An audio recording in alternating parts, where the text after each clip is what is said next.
The story begins as we see a boy being mocked for his weak magic, and a noble declares that magic will never favor someone like him.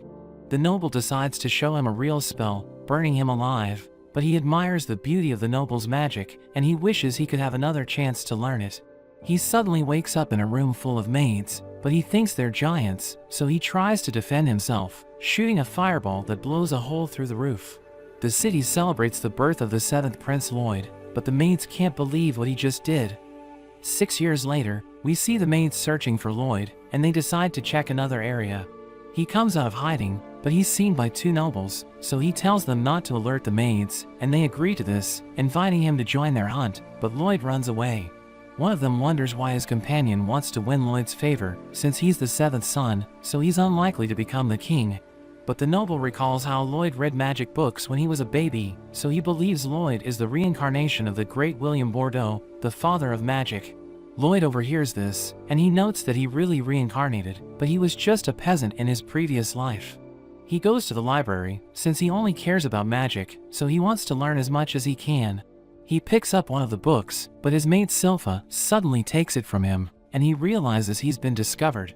They start training together, but Lloyd thinks he doesn't need to learn swordsmanship, since he isn't competing for the throne. But Silpha explains that he still needs to learn it as a member of the royal family, and she declares that his education is her life mission. Lloyd realizes that she'll force him to fight until evening if he slacks off, so he decides to get it over with. They keep fighting, and Silpha notes that he's getting stronger. Lloyd knows she always holds back, but now he's using a control magic to copy her movements, so he's basically cheating. He continues fighting, but he realizes that he's still at a disadvantage, because she's far stronger than him. So he uses physical enhancement magic to bridge the gap, and he also uses levitation. He continues the battle, and Silpha notes that he's stronger than before. He decides to turn off the control spell to surprise her, and prepares to deliver the finishing blow, but she blocks his attack, saying she knows he's cheating, and immediately defeats him. She reveals that she was able to notice the difference after he used his magic, but she's actually happy to see how talented he is, and she's proud that he can use 2 spells at once, because even Imperial mages struggled to do it. But he notes that he was actually using 4 spells, and is relieved that she didn't discover the physical enhancement and control magic. Later that day, Lloyd hears about a forbidden library, which has a demon named Grimoire sealed in a book because it almost destroyed an entire empire. He manages to find the library, and he uses concealment magic to hide himself. He approaches the entrance, and one of the guards is sleepy, so the other one tells him to stay alert, since there's a powerful demon inside, and the library's magic could shake the entire kingdom. Lloyd walks past them, but the guards mention that no one will be able to access the library, since 10 of the most powerful mages created an unbreakable seal. But Lloyd easily breaks it, and he enters the library, saying he had no idea that such an interesting section existed in the castle. He begins to study the books, but one of them suddenly starts levitating, and the demon Grimoire appears, saying he's impressed that a boy was able to break the barrier. He explains that he's sealed, and he asks Lloyd to help him escape, saying the seal is wearing off, so it's only a matter of time before he breaks out. He offers to give gold in exchange for Lloyd's help, but he realizes that the gold is actually a creation magic and it's of low quality. So he explains that he'll put the seal back after he finishes reading, saying his study depends on the kingdom, so he wants to preserve it. Grimoire is worried, so he tries to convince Lloyd that he won't do anything to harm the humans, but Lloyd knows he can't be trusted.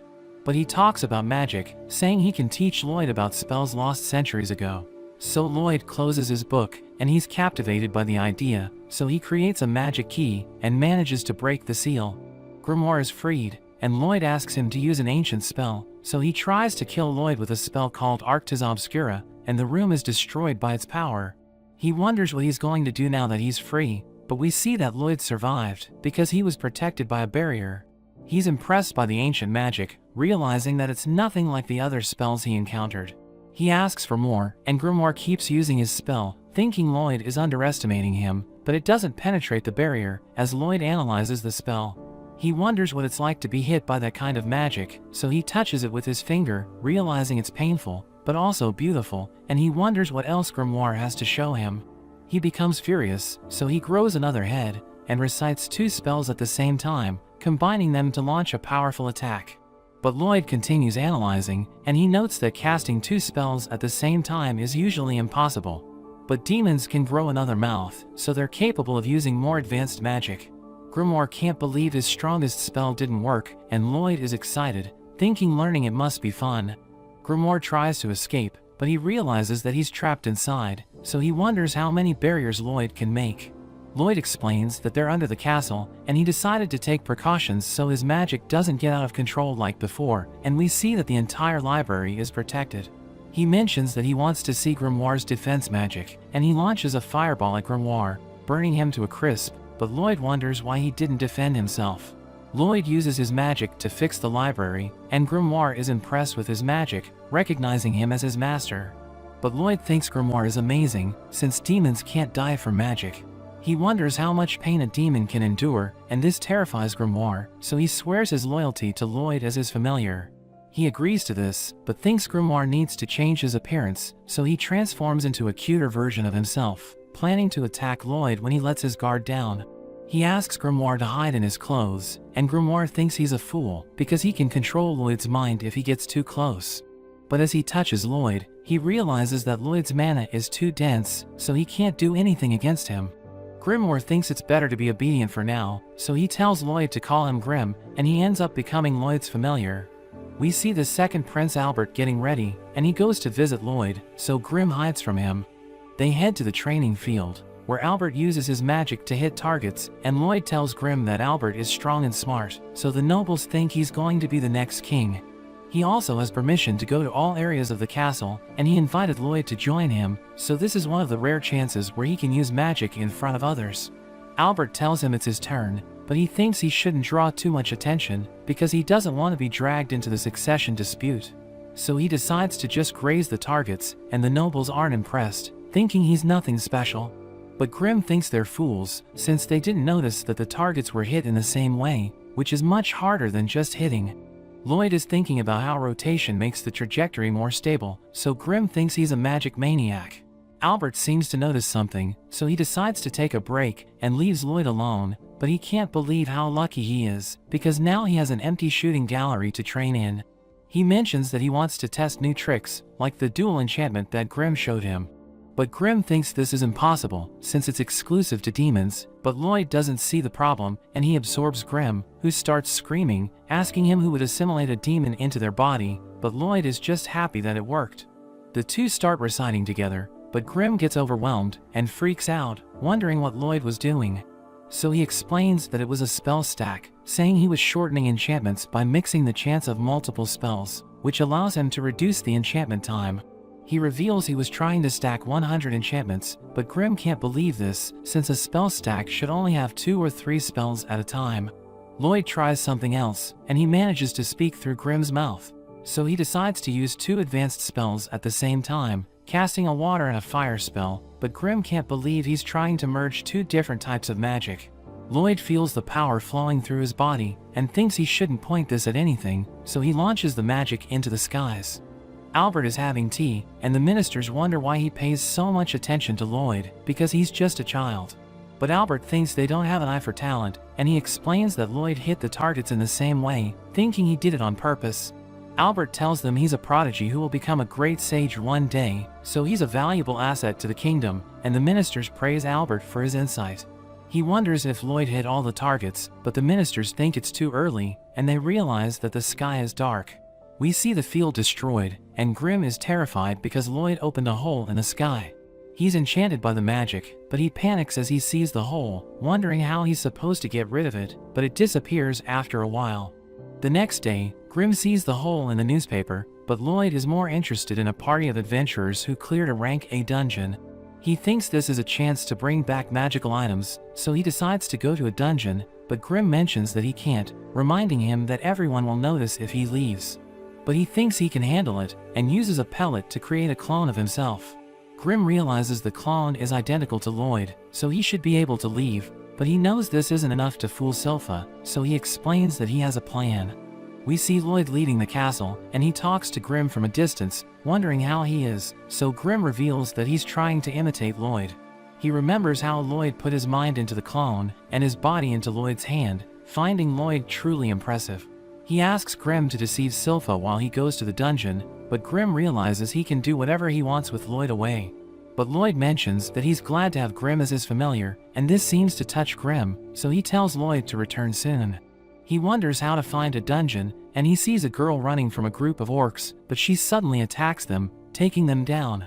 Lloyd realizes she did this thanks to her breathing, and he read that in foreign countries, the fighters use breathing to channel an energy called ki, which allows them to use incredible techniques. The girl notices Lloyd spying on her, so he decides to introduce himself, but Grimm reminds him that he can't be discovered as the seventh prince. Lloyd realizes he's right, but the girl is already running towards him, and she prepares to fight him, but we see that he changed his appearance, introducing himself as Robert. We learn that he used an illusion spell, but it can only transform him into people he has already met, so he used the double incantation to merge his appearance with Albert's.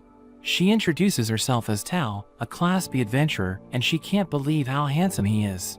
She thinks that after 18 years of training, she has finally met someone she wants to be with, so she decides to make him her boyfriend. Lloyd explains that he was just looking for a dungeon, so she immediately offers to help him. They reach a dungeon, and Tao defeats all the monsters for him, wondering if he's impressed by her strength, but he's more interested in the shiny stones at the dungeon. They decide to take a break to eat, and Lloyd asks her about ki, so she's surprised that he knows about it, because it isn't well known on this continent. She explains that ki circulates through breathing, which allows its user to gain supernatural powers.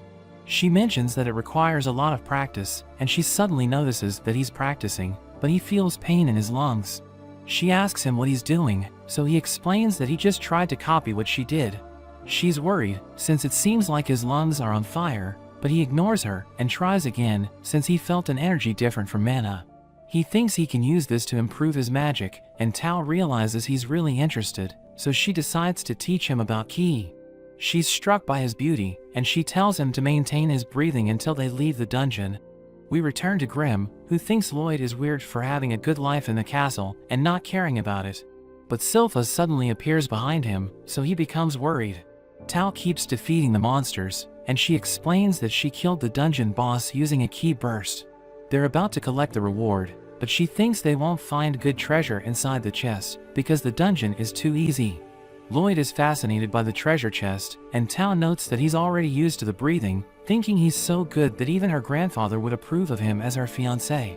They decide to open the chest, but something suddenly attacks them, so Lloyd saves her, as a lich appears. Lloyd wonders what a lich is, but she assures him that he doesn't need to worry, so he should just leave the dungeon while she deals with it. He explains that he wants to see the battle, but she suddenly attacks him, sending him flying, because she wants to save his life. The lich attacks her, but she dodges, wondering what a lich is doing in a low-level dungeon, because even elite adventurers struggle to defeat it. She hopes to buy enough time for Lloyd to escape, while he continues flying, thinking there's still much he needs to learn. He uses his barrier to help him recover, wondering if she'll be okay, and he asks what Grimm thinks, but he's acting strange, begging him to return to the castle. Meanwhile, Tao is holding off the lich, but thinks she's going to die. The lich notices she's using ki, and mentions that he defeated someone who used this technique before, but thinks it's nothing more than a cheap form of magic. He reveals that he eats the souls of adventurers who challenge the dungeon, and this allows him to steal their abilities, but he thinks she isn't worth devouring. He wonders if Lloyd is more capable than her, since he managed to dodge the surprise attack. Tao realizes that both Lloyd and the lich are after knowledge, but they're the complete opposite of each other, because Lloyd finds even the smallest things interesting. She's happy that Lloyd finds ki impressive, and he's different from other people in this country, who treat ki as a cheap technique. The lich thinks she's talking nonsense, but Tao suddenly attacks him, so he protects himself with a barrier. But she keeps attacking, saying she's been training her ki since she was a child, and she gave up everything for martial arts, so she never had a boyfriend. She manages to break the lich's barrier, and uses all of her strength to attack him with a burst of ki. But she becomes exhausted, unable to move her body, and she discovers that the lich was able to dodge. He tells her she's too weak to defeat him, and mentions that she wasted her life. He casts his spell, shattering the ground, but it suddenly starts to break, and we see Lloyd protecting her with his barrier, asking her to let him take over because he's in a hurry. The lich starts casting a spell, but Lloyd suddenly appears behind him, so he wonders how Lloyd used magic without reciting an enchantment. Tao realizes he's using ki, and the lich begins attacking him, but he focuses on using ki and magic. He continues practicing his techniques while the lich attacks him, but he realizes that his barrier is preventing him from getting air. So he dispels the barrier, but the lich thinks he was able to destroy it. He launches a combined attack, but Lloyd uses his ki to dodge it, and he finally manages to merge mana and ki, using it to stop the lich's attacks, but he thinks it isn't strong enough. He focuses on ki, attacking the lich with ki bursts, and the lich wonders how he's able to attack without enchantment, wondering if a ki technique can be so powerful. Lloyd is able to improve his technique, and he manages to defeat the lich by cutting him in half, so Tao thinks he's amazing.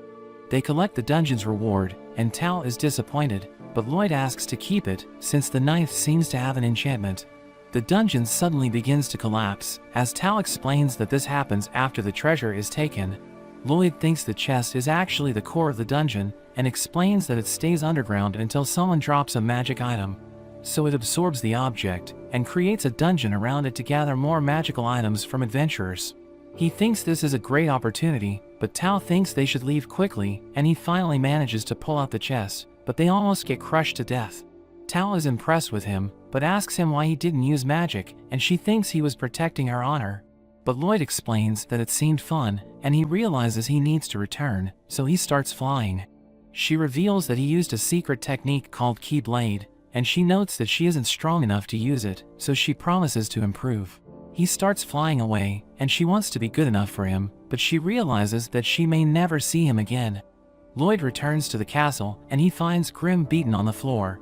He's traumatized by Silpha, and we learn that she gave him a beating during their sparring match, thinking Lloyd is getting weaker. So he cries, asking Lloyd why he didn't return earlier, and Grim is annoyed that he suffered for Lloyd to get a worthless knife, but Lloyd assures him it's a real treasure.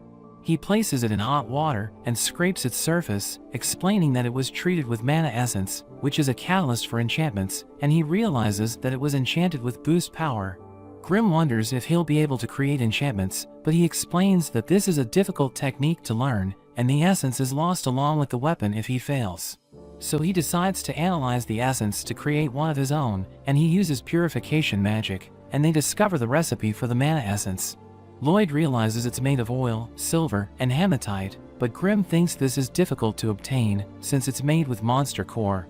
But Lloyd mentions that they already have the dungeon's core, so they just need silver and oil, and several weapons they can test enchantments on. Lloyd goes to the king to ask for silver coins, and his father gives him a bag full of them, so he leaves happily, but the king thinks his son is modest for only asking for silver coins. Lloyd and Grim melt the coins, and we see Lloyd fighting against Silpha. He's giving it his all, using the sprint spell to close the distance, and transforming the ground to make her lose her balance.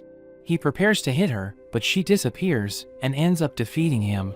She gives him the oil as part of their deal, but Lloyd reminds her that the deal was to get the oil only if he hit her. But she explains that she's happy now, because she was worried after his terrible performance yesterday, thinking he was just having a bad day. Lloyd runs off, and he starts mixing the ingredients for the enchantment. He asks Albert for weapons to test enchantments, since he's surrounded by guards, and he wonders if anyone would like to give a weapon to his little brother. But the guards don't want to give the weapons they bought to a child, since enchantment magic rarely works, but they have no choice, so they give up their weapons. Lloyd begins enchanting their weapons, and Grim is surprised that he's writing multiple layers of spells. But this causes the steel to break, because it can't handle the enchantments. Lloyd starts over, but the weapons keep breaking, and he spends all night doing this. He goes to Albert to show him the swords, but confesses that he only managed to enchant 50 out of 120 swords. Lloyd remembers that he was able to enchant more, but tried to put even more spells on them, so they ended up breaking. But Albert is impressed, since the best enchanters only have a 10% success rate, so he realizes that Lloyd is extremely talented. But one of the guards thinks he's lying, and he probably handed over the swords without any enchantment, but the guard's sword cuts through the sheath. Albert is impressed with one of the weapons, and Lloyd wants to see the swords in action. So Albert explains that the king ordered them to hunt a monster, saying he can join them. We see Silpha driving a carriage, and the princes are incited to hunt the monster. Lloyd is excited, since he doesn't leave the palace often, and he wants to see his swords in action. Silpha thanks Albert for letting her accompany them, and he explains that he doesn't want her to be worried about Lloyd. She thinks it's natural because she's Lloyd's teacher and guard, but Albert wonders if she has other feelings for him. So she draws her sword, and Albert fears for his safety, but she senses enemies nearby, and they're attacked by a group of kobolds, as the soldiers swear to defend Albert. Lloyd seems afraid, but Grimm knows that he was the first to notice them, and we learn that Tao taught him a key technique that allows him to sense everything around him. It's a basic key technique, but is extremely effective, and Grimm thinks he's getting scarier each day. He watches the fight, and the guards can't believe how sharp their weapons have become, because it's cutting through the kobolds like paper, so he realizes that the enchantment worked. Albert tells everyone that this is the power of his little brother, and Silpha also thinks he's incredible, as she stands atop a pile of kobolds, but he notes that he never enchanted her weapon. One of the kobolds tries to attack Lloyd, but Tao saves him, having run over as soon as she sensed a presence, and Lloyd is shocked to see her. She notices that he's using key breathing, so she thinks it must be Lloyd, realizing that he looks like Robert, so she becomes suspicious, but Silpha tells her to back off. The two start facing off, so Albert tries to prevent the fight and invites Tao to camp with them. They camp near a lake, as Albert introduces himself as the second prince of Salem, and Tao can't believe he's a prince. She thinks that he and Robert also look alike, but feels that Lloyd has a presence more similar to Robert's. So she starts looking for him, and Lloyd curses himself for using key, because he didn't think she would appear. Grimm thinks he can't stop, or it would look suspicious, so he decides to hide in the tent, but he finds Silpha changing clothes. He wonders why she's in his tent, and she tells him they'll sleep together, since she's the only one who can protect him. Lloyd doesn't think it's necessary, and tries to leave, but she stops him, because she doesn't want him to meet Tao. But she suddenly appears looking for Robert, so Silpha throws a knife at her. They go outside, while Silpha apologizes to Tao, explaining she sensed an idiot, so they start to argue, and Lloyd sneaks out. He finds Albert, who tells him he's breaking their hearts, and asks him to be careful, since women can be scary. Silpha and Tao realize the soldiers are watching them, so they beat them up. Tao explains that she was hired to restore an ancient temple, and Lloyd notices it's on top of the hill, but Silpha just tells her to leave. Albert stops her, saying it's dangerous to go alone, and he thinks her detection ability is useful, so he asks her to join them until dawn, but a wolf suddenly appears. They realize it's the monster they're looking for, a bear-wolf, and the soldiers prepare to fight it, as Silpha protects Lloyd. He's excited to see the bear-wolf, but notices that Grimm is looking at the temple, and it seems familiar to him. Tao also joins the fight, and Albert decides to join the battle, casting a spell amplified by the sword that Lloyd enchanted. He attacks the monster, killing it in one hit, so everyone praises Albert, but he knows that Lloyd's enchantments helped him defeat it. So he praises Lloyd, who notes that the extra enchantments on his sword worked. But Grimm recalls that there was a demon sealed in that temple, and the bear-wolf rises again, as a group of monsters suddenly appears. Something comes out of its mouth, and it's a demon named Pazu, who tells them they will die for harming one of his minions. The monsters attack them, and Albert manages to strike one in the eye, but it quickly heals. Tao saves him, but the monsters keep regenerating, and they think the demon must be behind this. Grimm explains that Pazu is transmuting his mana to control the monsters, and he's injecting his mana into them, allowing them to regenerate, so the fight won't end unless they defeat him. But Lloyd is more interested in learning about mana transmutation, and Grimm tells him this isn't the time for that, because everyone's fighting for their lives.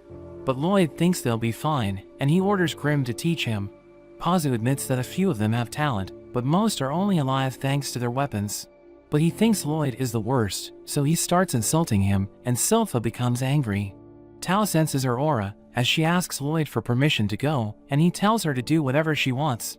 She stands before Pazu, and he wonders if she wants to serve him, but she explains that she's bothered by his bad smell, which is spoiling Lloyd's fresh air, so she decides to kill him. But he thinks they can't defeat his minions, because they'll continue to regenerate as long as he keeps channeling his mana into them, and demons have no shortage of mana. He thinks she's trembling, but she mentions that he has terrible breath, so he becomes furious, and he tries to attack her. But she manages to escape, and she slices off his legs, saying he won't be able to keep up with her. But he regenerates his legs, and the others realize that the monsters have become sluggish, so they think they have a chance if Silpha keeps damaging Pazu. Grimm is teaching Lloyd how to transmute his mana, but explains that it's a delicate process, thinking Pazu has a talent for it, since even demons struggled to use it. But Grimm discovers that Lloyd has already learned the technique, as he can shape the form and color of his mana. Pazu continues to struggle against Silpha, and she grabs one of the enchanted swords, revealing that she's proud to use one of Lloyd's swords. Pazu starts taunting her, and he runs around her as he continues to insult Lloyd. So she becomes angry, and Pazu manages to eat her, but she cuts him from within and manages to take off his head. She separates the demon from the beowulf, and everyone is scared seeing this, as she declares that she won't allow him to touch her master. Albert and Tao manage to defeat the last of the monsters, but Pazu starts laughing as he releases an evil essence into the air. Albert commands the others to help Silpha, but he's caught by the essence, and even Silpha collapses because of it. Pazu is annoyed, as he broke the seal of the temple a century ago, and it took him a long time to create the minions they just cut down. He grows 2 pairs of wings and throws Silpha into the lake as Albert tries to get up to help her, but he realizes he's out of strength. Pazu explains that this is his miasma, thinking she has no chance against him, but she mocks him, telling him his breath stinks. So he becomes angry and he attacks her, but Tao saves Silpha, and she doesn't seem affected by the miasma. But Silpha claims that she doesn't need help, telling Tao to protect Lloyd, but she ends up fainting. Pazu admits she's a good swordsman, but he wonders why Tao isn't affected by the miasma. She attacks him, but he grabs her with his tail, and he hits her, wondering if she can withstand his miasma because of her breathing technique, but her breathing was interrupted by the blow. He wonders why she didn't flee when she had the chance, thinking she must want to be his minion, but she hits him as she becomes furious. She explains that she would never abandon a handsome man in need, and she strikes him with a powerful ki burst. She tries to stabilize her breathing before he counterattacks, but a monster attacks her from behind, and she almost gets devoured. Pazu asks her about the handsome man she mentioned, saying he can only see rubbish lying on the ground, and he thinks the only handsome ones are his minions, who always keep rising. He releases his miasma again, and this time it affects her. He asks her if she wants to devote her life to him, but she mentions that she can feel Robert's presence, and it has been giving her courage all this time. Pazu wonders who she's talking about, so she tells him that the greatest hottie of all time is coming to defeat him. But the monster eats her, and Pazu thinks humans are pathetic. He pulls Silpha out of the water, thinking it will take a while to bring her under his control, but her strength justifies the effort, and he brags that no one can resist his domination. Lloyd mentions that must be how he was able to control the bear wolves, and he confirms this, explaining that all he had to do was kill their parents and use his miasma to replace them in the minds of the pups. But Pazu realizes something is wrong, wondering why Lloyd is moving so casually in the miasma.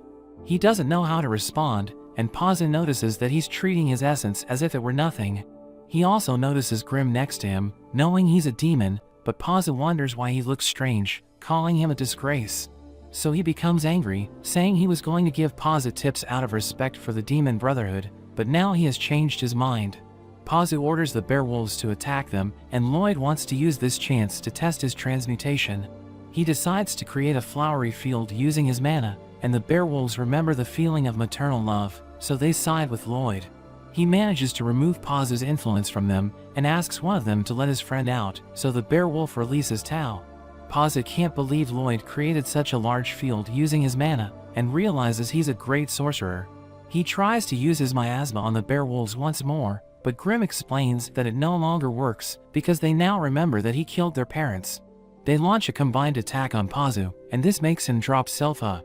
Lloyd is delighted to see how beowolves attack in packs, finding them much stronger than when they were puppets. But Pazu manages to stop their attack, and starts beating them, calling them ungrateful. He becomes furious, and mentions that Lloyd is no match for him, because no matter how many spells a sorcerer casts, he won't die. Lloyd has heard this before, and Grimm explains that demons have never been killed by magic. But Lloyd believes they're just hard to kill, so he wants to test how much magic it takes to end a demon's life. Pazu is terrified by Lloyd's mana, and Grimm knows that he's on another level, thinking Pazu doesn't stand a chance against him. He has a few spells in mind to test, and is excited to be able to do so without any restrictions. Pazu wonders why his mana is so dense, wondering if this is real, and he tries to capture Pazu, but he dodges the barrier. He realizes that Lloyd wants to put him in a cage to turn him into a test subject, and he runs off, as Lloyd keeps trying to capture him with barriers. Grimm wonders how many spells Lloyd can cast, and he explains he can do 20 spells at once, but he can use even more with Grimm's help. So he merges with Lloyd, and they create countless barriers with ridiculous speed. Pazza goes into the water to escape, but the barriers keep coming as he wonders how Lloyd can cast the spells so quickly. He comes out of the water, but is trapped by a spell called Dimensional Enclosure. He realizes that he can't escape, and Lloyd wonders why he's worried, because magic shouldn't work against him. He recalls that Pazza murdered the Beowulf's parents, and even performed experiments on them, so he can't complain about what Lloyd is going to do next. He uses his high-speed casting, so Pazza becomes desperate and starts begging for his life.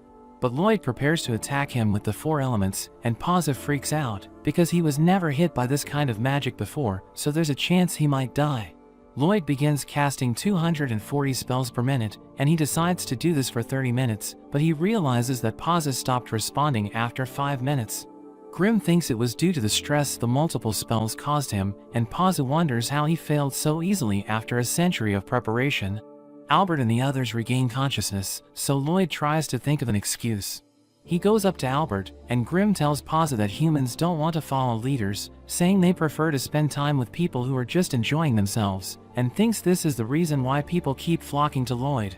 Pazza wonders if he lost because he wasn't having fun, and decides to entrust his ambition to Grimm, who eats his remains, increasing his mana. He watches Lloyd as he explains that Robert defeated the demon, and Grimm thinks that it will take more to beat him. They return to the city, and the king congratulates Albert for his success, asking him about the adventurers who helped him. So he explains that Robert left before they woke up, and Tal went after him, so the king becomes interested in his strength. But Albert mentions that Lloyd contributed the most to the hunt, as they only survived thanks to his weapons, so he asks the king to consider him as a successor. The king wonders why Albert wants another competitor, so he explains that he only wants what's best for the empire. The king accepts, and he asks Lloyd if he wants to be considered as a successor, but he humbly declines. Lloyd goes outside, and a Beowulf wants to play with him. We learn that it followed him on the way back, and he notices how cute it is, but Grimm becomes jealous, so he changes his appearance, and Lloyd seems to like it. But Silpha arrives, so he hides Grimm in the Beowulf. He tells Silpha that its name is Shiro, and he wants to teach him new tricks, but isn't sure how to do it. Silpha explains that monster tamers use their mana to teach amazing tricks, but Grimm thinks about how Lloyd gave up the throne, and considers him a real magic maniac. Albert and the king watch him, and the king thinks he's modest, but Albert isn't sure if that's the case, and maybe the title of king is too small for him, so the king decides to keep an eye on him. Lloyd issues simple commands, and Shiro obeys him, but he reveals that Shiro is struggling to follow complex instructions, as he uses a command spell. But Shiro becomes confused, because he doesn't understand Lloyd's instructions. Lloyd realizes he needs to learn from a monster expert, and he thinks about his sister named Elise, who has tamed multiple monsters. So Lloyd decides to visit her, realizing that her tower is surrounded by friendly monsters, but she suddenly clings to him, saying she's glad to see him, and she even kisses him. Her maid Eris arrives, asking her why she kissed him, so she explains that she finds him cute, and she starts playing with Shiro, recognizing him as a Beowulf. She mentions that she can connect with monsters through her instincts, but Silpha suggests leaving, thinking Elise can't teach Lloyd anything, because she doesn't seem to understand the concept of mana. But he asks her to show him one of her monsters, and a wolf suddenly appears behind him, as she reveals that its name is Liru. Lloyd recognizes it as a high-class Beowulf, and he can't believe it was able to approach him undetected, realizing that Elise was able to issue orders while she was talking to him. He thinks her orders must have been complex, because it approached him when he had his back turned, so he realizes that he can learn from her. He asks her to teach him how to talk to monsters, so she advises him to do it with love, saying it's the key to understanding monsters. But everyone thinks her advice doesn't make sense, and Eris thinks she can only do this because of her innate talent, but she claims that anyone can learn her skill. Lloyd believes her, and Silpha thinks he's starting to show interest in love, so she becomes excited, thinking he's growing into a man. He realizes that Silpha doesn't need to issue orders to the animals, because she's sharing her thoughts with them, revealing that he sensed mana flowing from her head. He decides to give this a try, sharing a mental image with Shiro, who suddenly starts running around him, before jumping up into the air. So Lloyd realizes that it worked, and Eris can't believe this, realizing he has already mastered the monster tamer's technique, but Elise thinks there's no trick involved, saying it's all about love. But he explains that love is just an important part of it, saying it's impossible to master the technique without a sense of empathy. He suddenly senses the animals approaching, and Elise clings to him, but she's still in sync with the animals, so they end up making a mess. After that, we see Lloyd riding Shiro, as he mentions that he can now connect with monsters. Silpha invites him to train with her, but Albert arrives, saying he needs to talk to Lloyd. So they start fighting over him, and he decides to go with Albert, who introduces him to the fourth Prince Dean. They head to a forge, where Dean reveals that he knows about Albert's enchanted sword, thinking Lloyd isn't capable of making it, so Dean decides to test him. Albert explains that Dean is a blacksmith, and he traveled to the nation of Bartram to pursue his passion, but he just tells Lloyd to start enchanting his sword. So he works on the weapon, as Dean notes that enchantment is considered as an advanced skill, and even the best enchanters in Bartram struggle to enhance a sword, so he doesn't believe Lloyd can do it. But he manages to enhance the weapon, and Dean can't believe it, realizing it's filled with advanced spells, so he realizes that Lloyd is the real deal. He looks forward to working with Lloyd, and he reveals that he wants to create the ultimate sword by making Lloyd enchant the steel while he's forging it. We learn that he tried to learn magic, but he didn't have the talent for it, so he wants to create a weapon that will allow everyone to cast spells just by swinging it. Lloyd agrees to help him because he wants to experience the production process, and they start working on the weapon as he asks Dean what kind of spell they'll be using. Dean wants to create a sword that shoots fire, but he knows that the fire spell has a complex casting formula, so the weapon won't be able to handle it. But Lloyd decides to give it a try, and the steel shatters, so he realizes that he needs to modify the formula. They decide to try again, but they keep failing, and Lloyd starts blaming himself, thinking there's something wrong with his method. But Dean reveals that he bought cheap mana essence, and Lloyd uses purification magic, realizing that it lacks hematite, so it isn't good enough for high-level enchantments. Silpha suggests going to a dungeon to gather hematite, and Lloyd can't believe she's saying this, because he isn't allowed to travel outside. But she reveals that the king gave him permission, thinking he needs to be exposed to the outside world. They head to the Adventurers Guild, where a girl named Katarina greets them, and she gives Lloyd a registration form. So he fills it up, as she explains that a crystal ball will measure his powers, saying it will determine his rank as an adventurer. We learn that Lloyd used it during his previous life, and he's afraid that it might explode if it tries to measure his full power. So he decides to suppress his mana, as he touches it, and it classifies him as an E-ranked adventurer. The other adventurers laugh at him, thinking he's pathetic, but Katarina realizes that his magic rating is incredible, thinking he's as powerful as an experienced sorcerer. But we learn that Lloyd was only using 1% of his total strength, so he was expecting the result to be lower. Katarina compares Lloyd to a legendary adventurer called the Silver Blader, who suddenly disappeared after clearing countless dungeons, but this makes the adventurers angry, thinking he's nothing compared to her. Silpha wants to accept a dungeon quest, but Katarina explains that they need at least one B-rank adventurer in the party, and one of the adventurers asks Silpha to go out with him. But she threatens him, and Katarina reveals that she's the Silver Blader, so the men are surprised, realizing they messed with the wrong person. But Katarina explains that Silpha has been demoted to the C rank, because she's been away for a long time. Tao suddenly arrives, saying she's willing to help them, and she reveals that she's now a rank A adventurer, because she's been clearing dungeons as she searched for Robert. She asks Lloyd to introduce her to Albert in exchange for her help, and Katarina gives them a quest, as Lloyd realizes that Silpha was an amazing adventurer. But she reveals that she struggled against a certain group, which is known as the Assassin's Guild. They enter a dungeon, and they take the chest away, so that Lloyd can use it to create the ultimate weapon. We return to Dean, as he waits for Lloyd to return, but Albert is starting to lose hope, revealing that they're on the verge of war, so they need the forge to create weapons for the soldiers. He thinks Lloyd won't make it back in time, so he tells Dean to put his research on hold, but Lloyd suddenly arrives with the chest. They're able to create the ultimate weapon, and Dean decides to try it, so he takes a swing, and it causes a massive explosion. But Lloyd realizes he overdid it, so he thinks about toning things down a bit. We see Lloyd resting in his room, as he reveals that he mass-produced the weapon for the soldiers, but he reduced the level of the enchantment, so the weapons just shoot regular fireballs. But he suddenly senses a strange presence, and we see a suspicious girl in the garden. He suddenly confronts her, and she tries to run, but finds she's trapped in his barrier. Lloyd wants to talk to her, but she reveals herself, and unleashes a poison at him. Lloyd immediately purifies himself, but the girl tells him it's no use, because there's nothing that can purify her poison.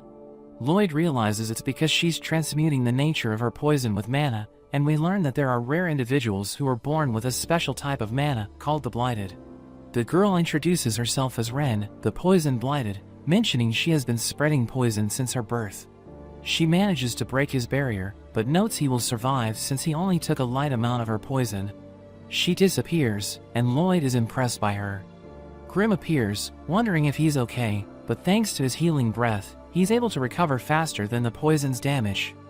Grim wonders why he didn't go after the girl since he's fine, but he reveals he wants her to lead him back to her hideout, mentioning the Assassin's Guild that Sylpha told him about.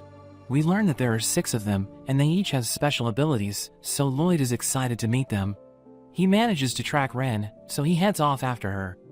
We see Ren meeting up with the other members of her guild, and one of them is disappointed she got caught. She tells them about the mass production of swords, thinking it's a sign of war and a chance for them, but the man tells her to stop acting like Jade, saying that their leader is gone. Ren insists Jade will come back, but the woman mentions they are being watched, so Lloyd reveals himself. Ren is surprised since he should be poisoned, and the man recognizes him as the 7th prince. The group prepares to take him out since he knows too much, but Lloyd deactivates his barrier, causing Grim to freak out. He notes that since they are all unique, he wants to get a sample, as he uses his trace skill to copy Tao's technique.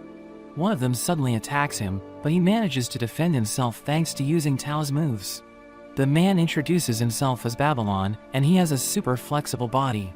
Lloyd is impressed he can use magic to increase his flexibility, but another man appears behind him, telling him to sink, as his body suddenly gets heavy. He's introduced as Crow, and he has the power of cursed speech. The third man prepares to attack, but Lloyd uses his strength enhancement to overcome the curse and dodge the attack. Lloyd lands on the man, but he reveals himself as Galilea the Spider. Lloyd seems to be stuck, but he gets free by getting out of his clothes. He admires all of their powers, but the woman suddenly attacks him, thinking he's strange for smiling in his situation. She suddenly stabs herself, and Lloyd takes damage as she introduces herself as Talia, the 100 Pains, who can share her damage with anyone that she can see. Talia thinks he must be afraid, but he's just excited to experience new types of magic. He instantly heals his leg, and it also heals Talia, so he starts to wonder if his attacks on her will be reflected back to him. He's excited to test it out, and he uses his trace to copy Sylpha's movements.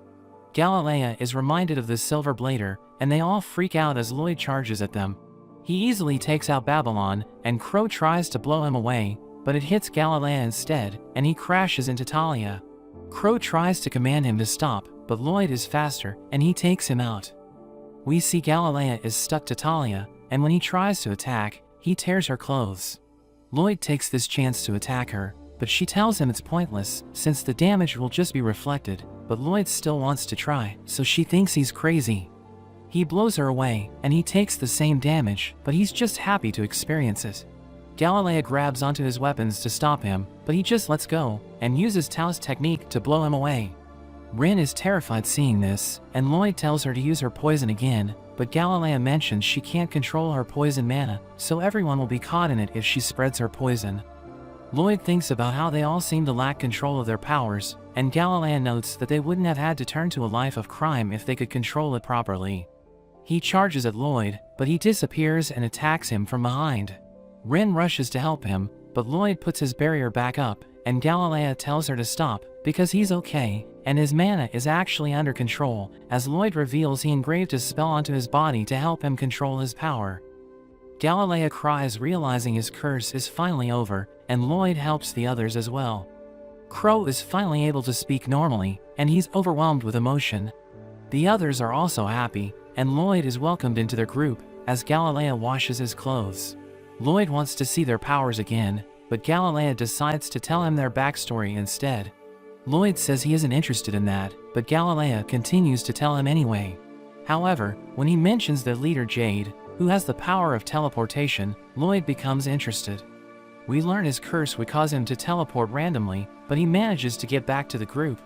He shows them a coin, declaring it as their emblem, and decides to form the Assassin's Guild.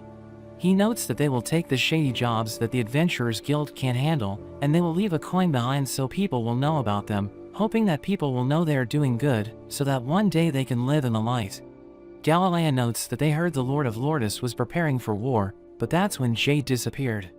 Lloyd wishes he could hear more about the ability instead of the backstory, but there's suddenly a teleportation circle, and a letter suddenly appears. We see Silpha breaking into the hideout, but it seems they are already gone. Shiro points to a note, and it seems they have gone to visit the Lord of Lourdes.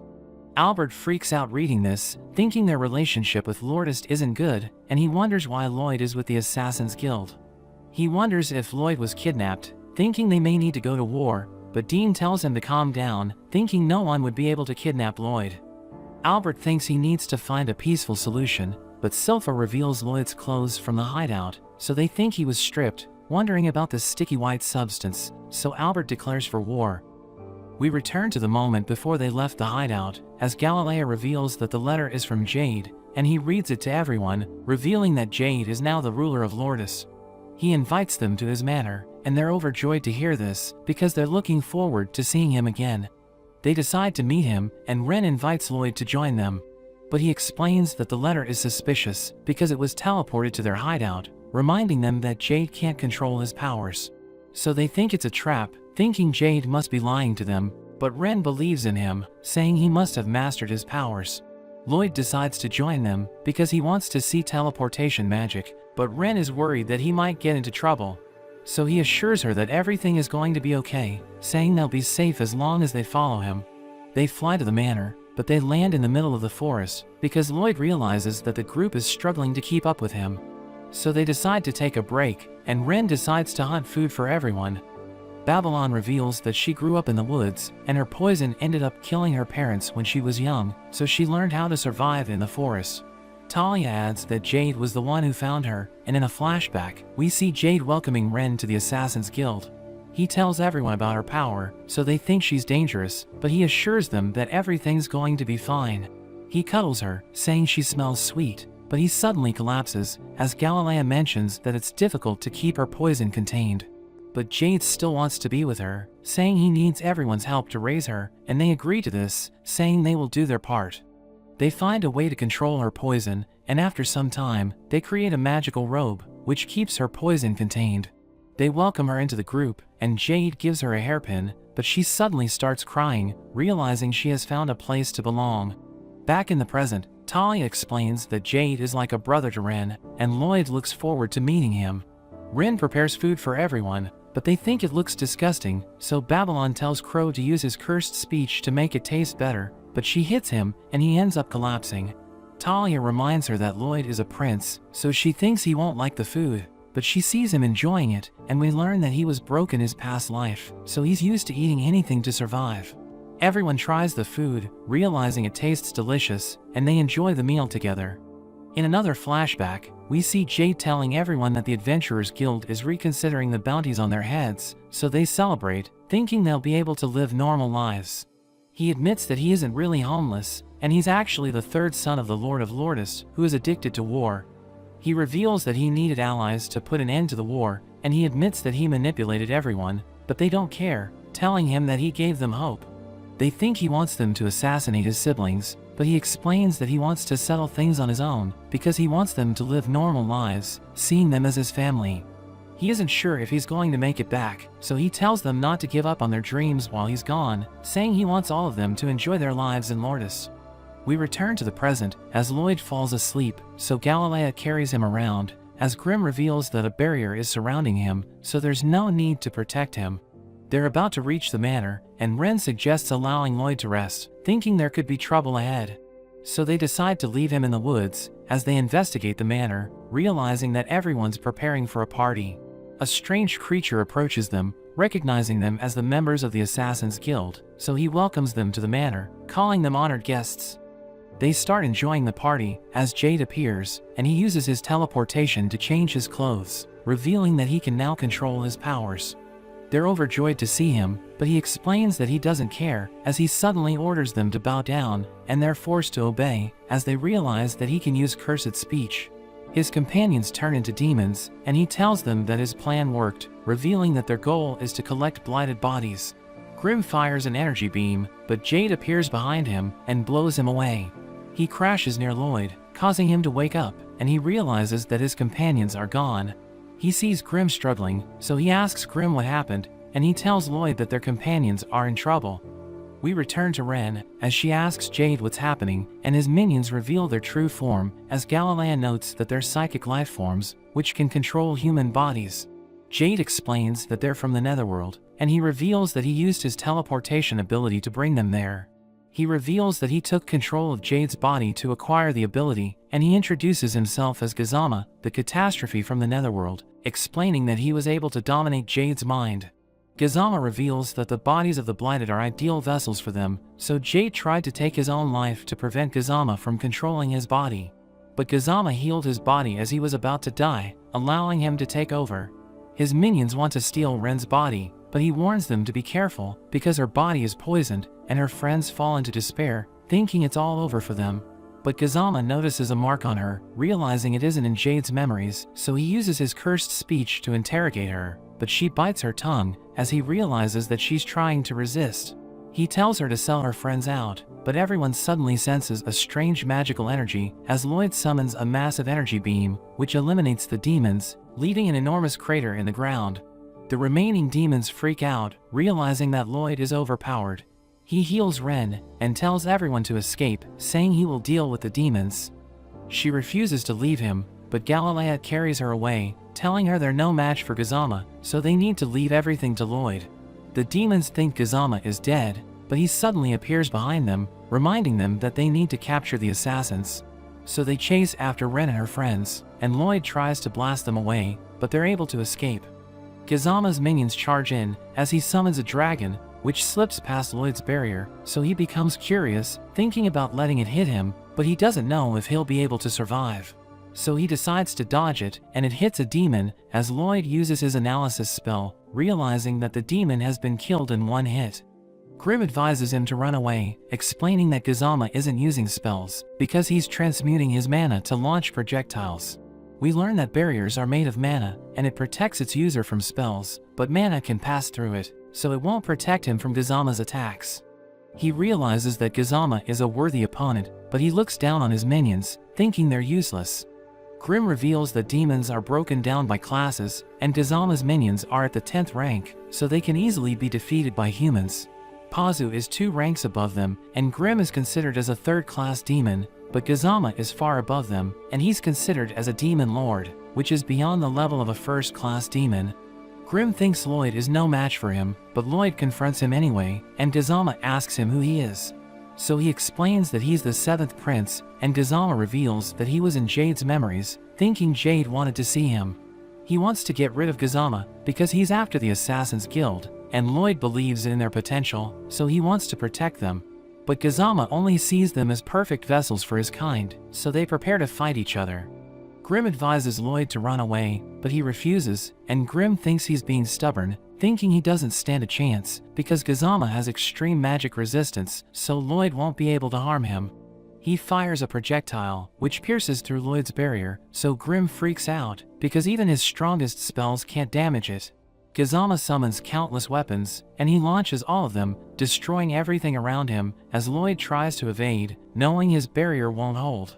But Gazama suddenly appears above him, kicking him away, as he combines the power of his weapons, creating a powerful drill, which threatens to kill Lloyd. So he summons a stone golem, which protects him from damage, as the assassins watch the fight, realizing that it's on another level. Gazama's minions see them, so they charge in, as Babylon tries to open the gate, wanting to help his friends escape. Gazama notes that he was only able to pressure Lloyd with his teleportation ability, and Lloyd reminds him that it belongs to Jade. But he explains that he was able to master it, saying humans aren't strong enough to control their powers. So he believes that the Blighted are meant to be possessed by demons, because they're the only ones who can unleash the Blighted's full potential. He claims that he has become the perfect being by possessing Jade, telling Lloyd that he won't be able to defend against his next attack, as he teleports the weapons, stabbing Lloyd repeatedly. We cut to Gazama's minions, as they continue to charge in, but Galilea stops all of them, saying his webbing will harden after a few seconds. Crow orders them to fall, as Galilea notes that they're now able to control their powers thanks to Lloyd. Babylon opens the gate, but the demons are able to break free, as Galilea realizes that his webbing isn't strong enough. Talia stares at all of them, and she cuts her leg, causing them all to lose their footing. Crow asks her what she's doing, but she tells her friends to escape because she hasn't fully mastered her ability yet, so she might end up harming them. But Ren refuses to leave her behind, as the demons regenerate, so she cripples them once again, and she tells her friends that she won't allow the demons to steal her body.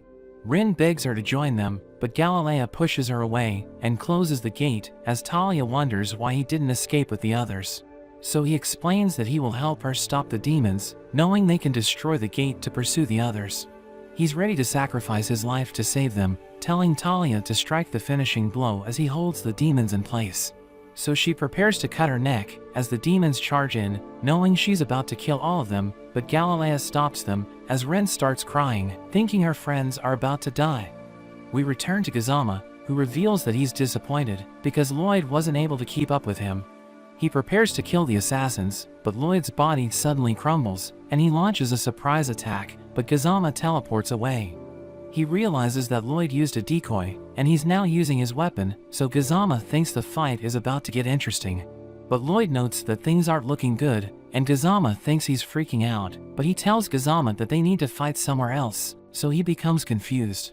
Countless fireballs suddenly rain from the sky, setting the demons on fire, as everyone wonders what's happening. The gate is suddenly cut to pieces, and we see Albert with the royal army, realizing that things have taken an unexpected turn.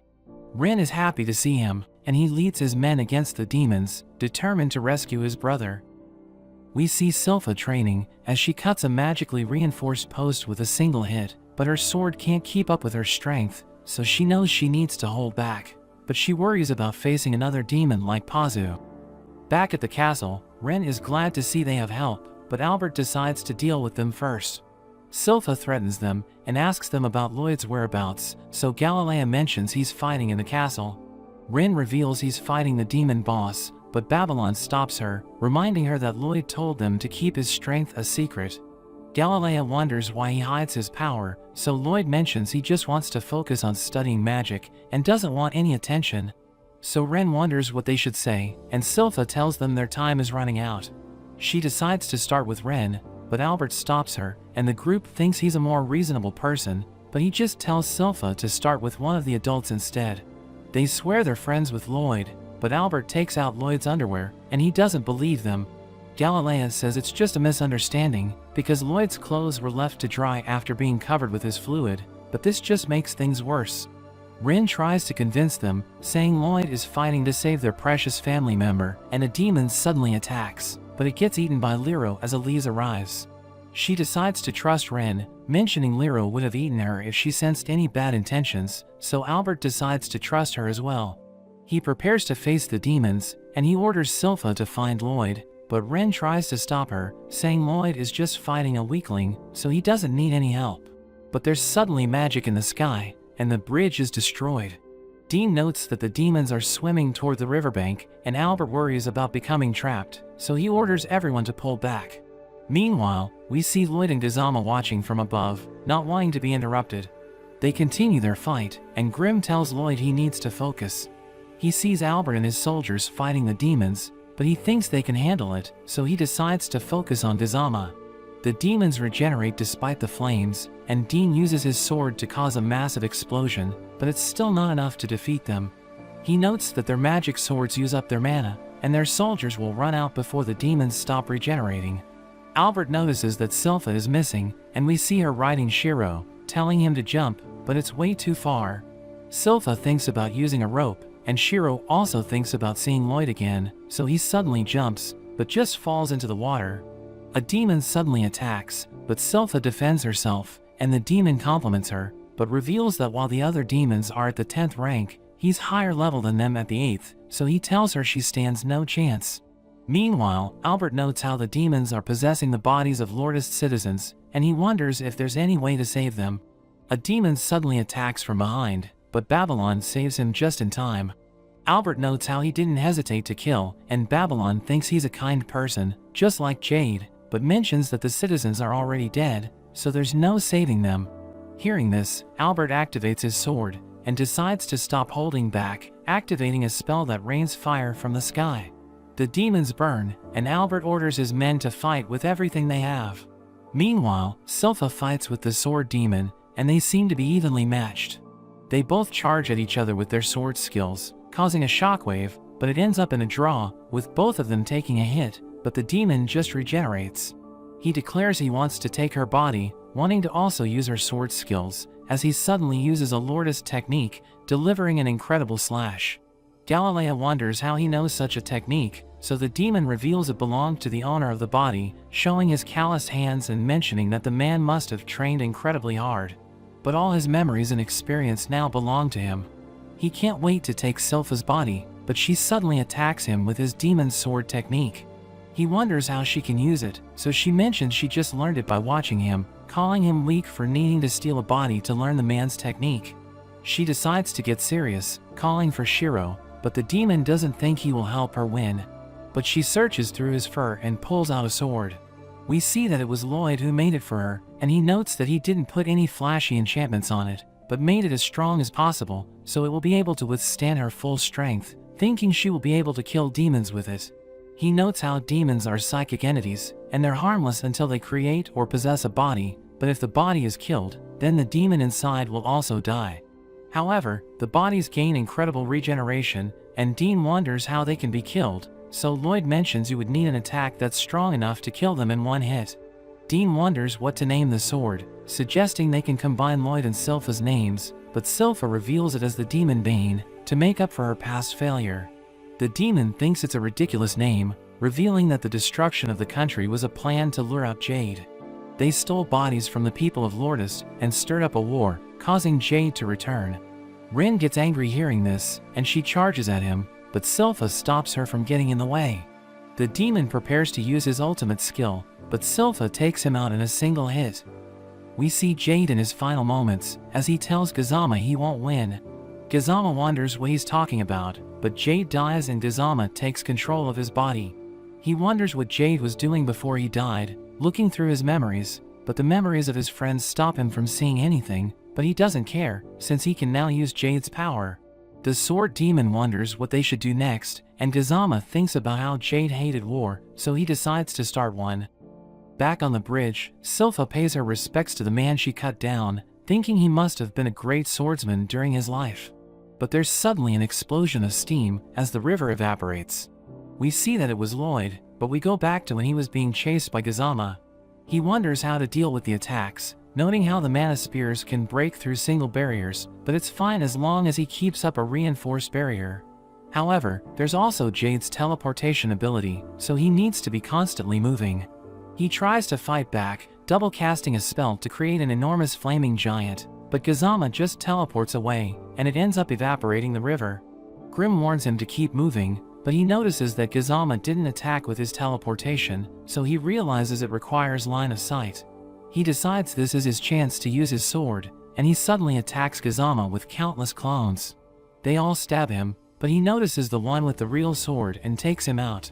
He tells him it's useless since he can regenerate from any attack, but he starts to wonder why the clones aren't disappearing, and he notices the one he killed was just a fake. He wonders where the real body could be, thinking the best place would be to watch from above, but Lloyd suddenly attacks him with fire. The clones quickly shuffle, and Gazama wonders how to deal with them. He decides to attack them all at once, and he starts firing mana spears in all directions. He hits one with a barrier, but it turns out to also be a clone. He realizes Lloyd must have put barriers on a number of the fakes, and thinks Lloyd must be among them, but we see that he actually has no barrier, using a concealment spell to hide himself, while Grim wonders what he's trying to do. We learn that his sword is the spell taker, and it has the ability to absorb spells, which he can then use to increase his mana or analyze the spell. He manages to cut the teleportation, and he's transported to another space where he looks for Jade. He comes across Jade's will, and he finally understands. All the clones crumble, and Lloyd reveals himself. Gazama thinks he's giving up, telling him to join him, but Lloyd calls him boring. He notes how even though humans are weak, they struggle and are able to create incredible things. He mentions how every magic formula comes from their dreams, so it has no limits. Gazama doesn't care, and prepares to finish him off, but Lloyd hits him where he appears.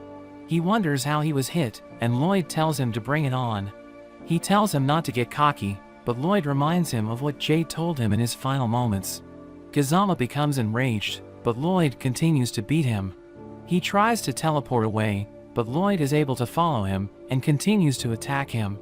Lloyd blasts him with his magic, and he ends up falling towards magma, so he teleports away, but Lloyd still hits him. Lloyd wonders if he's done, so Kazama decides to show him what a demon lord can do, creating an enormous orb of condensed mana. He tells Lloyd it's impossible to stop, preparing to end the fight, but it suddenly vanishes, and Kazama wonders what happened, so Lloyd explains he cancelled it out with an orb of his own. He reveals he already knows the spell, and wondered what would happen if two instances collided, so he tested it out, and they cancelled each other out. Kazama thinks it's not possible, because a single orb requires an insane amount of mana, so he thinks Lloyd is lying. He prepares to steal Lloyd's body, grabbing him from above, but he's instantly overwhelmed by Lloyd's mana. Lloyd creates countless orbs, wondering if Kazama will die if he gets hit, so he tries to run, but still gets hit. Meanwhile, Albert and Dean struggle to see through the steam, but Silpha and Elise take advantage of it. Albert wonders why the sun isn't coming up, as he checks the time, and realizes it should be out, while the others sense something going on above them. We see Kazama being sucked in by an orb, and it's too much damage for him to regenerate, so he tries to abandon his body, but he gets stuck and can't escape. He realizes he's about to die, so he pretends to be Jade, saying that he's back, and telling Lloyd to stop his spell. He calls out to Ren and the others for their help, but Lloyd collides two orbs together and finishes him off. The sky returns to normal, and we see Jade's spirit disappear. Ren thinks back to the past, when Jade told them about the rumors on Lloyd. Galilea thinks he isn't special, but Jade mentions the accident on the day he was born, thinking he used magic right after his birth. Galilea thinks it's a ridiculous story, but Jade thinks that if he's a magic prodigy, he might be able to help them one day. Lloyd makes a grave for Jade, and Grimm is surprised he landed the orb since it's a slow spell, but Lloyd notes it was thanks to being able to decipher his teleportation. Grimm thinks he's amazing for doing it in the middle of a battle, but Lloyd notes how the formula was laid out for him, so he knows Jade transcribed the spell in his final moments, and it was Jade who won the fight. Ren listens to him, thinking she needs to tell him how grateful she is, but Albert suddenly appears. He asks about the grave, so Lloyd panics, but he seems to know what's going on after talking to Galilea and the others. He's proud of how strong and kind his brother is, but notes how the Assassin Guild effectively kidnapped him and dragged him into a war, so they need to be punished. They offer to make amends by serving Lloyd for the rest of their lives, so Albert asks if he will accept them, warning him that he will be responsible for their mistakes. Lloyd thinks it's reasonable, and he agrees to take full responsibility. Albert tells him not to do everything alone, and reminds him to ask for help if he ever needs it, because he's his precious little brother. Tao suddenly appears, and she wonders if Lloyd is okay, but she realizes that things are already over, so she quickly runs off. But Albert goes after her, wanting to thank her for her previous help. We see the Assassin Guild being released, happy that Lloyd accepted them, so they plan to do their best to serve him. They all have tea together, and Tao gets nervous since they're royalty, but Albert thanks her and tells her to relax, so she orders Silpha to bring her tea, but Silpha spills it on her, so they start fighting. Albert also tells Galilea and the others to relax, and they decide to have a party for Jade instead of being sad. Talia tells Albert to drink with her, but he turns her down, saying he's still working, so Talia uses her ability on him, sharing her intoxication, but he suddenly asks Galilea why he covered Lloyd with his fluids, and they realize he's an angry drunk. Meanwhile, Silpha and Elise relax in a hot spring, and Silpha wonders what Ren wants, so she asks to be able to work with Lloyd, wanting to show her gratitude. But Silpha notes that it's not something she can decide, telling her to ask Lloyd himself, but he suddenly appears, and tells her that it's fine. We see Ren as she heads to Lloyd's room, to call him for breakfast, but she can't find him there. She suddenly hears his voice behind her, so she freaks out, and he comes out of hiding, revealing that he was able to conceal his presence using the mana block she taught him. She's impressed that he can already use it, because it took her a year to learn the skill, so she thinks he's amazing. He notes that it's been a couple of days since she started working there, so he wonders if she's already used to her job, but she explains that she still needs time to adjust. She explains that Silpha has been teaching her, but she's extremely strict, and Ren is struggling to learn proper etiquette, but she promises to do her best. He tells her she can be casual with him when the other servants aren't around, but Silpha suddenly arrives, and scolds Ren for speaking to him so casually.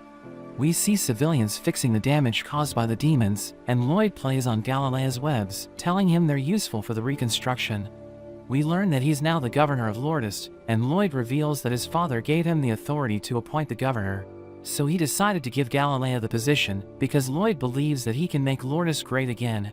But they know that it will take time before the repairs are done, because the demons messed the place up. Galilea notes that he won't let the disaster happen again, because he's now the governor, but Talia mentions that they need something to protect themselves from demons. So Grimm tells them he has a demonic opinion, and recommends divine sorcery, but they're surprised that he's actually a demon, because they thought he was just a goat.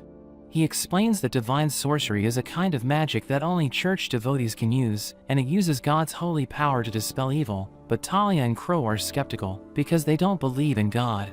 Grimm thinks they should join the church, and tells Lloyd to consider it, but he starts acting strange, so Grimm wonders what happened in the past. Lloyd reveals that he was once a member of the church, and he got kicked out 2 years ago, but he wants to learn divine sorcery, so he decides to join the church again. Lloyd visits the church, and he wonders why Ren decided to join him, so she explains that she had to stand in for Silpha, because she's busy with work. She mentions that she also wants to spend time with him, but she suddenly hugs Shiro, and Babylon asks him if he plans to serve the church to learn divine sorcery. But he explains that he needs to do chores for the church before he can achieve his goal, and Babylon thinks it's a hassle, but Lloyd doesn't seem to care. He greets the pastor, who asks him if he's there to pray, but he suddenly freaks out as he recognizes Lloyd, telling him he won't forget what he did 2 years ago. The pastor calls him a demon spawn, but a girl named Escher is glad to see Lloyd, and the pastor tells her she's too soft. But she reminds him that God will forgive anyone who repents, and notes that her sisters are no longer angry at Lloyd.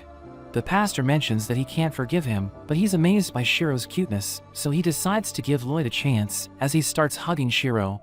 He tells Lloyd and his friends to complete their tasks, but he immediately gets bored, and ends up breaking a vase.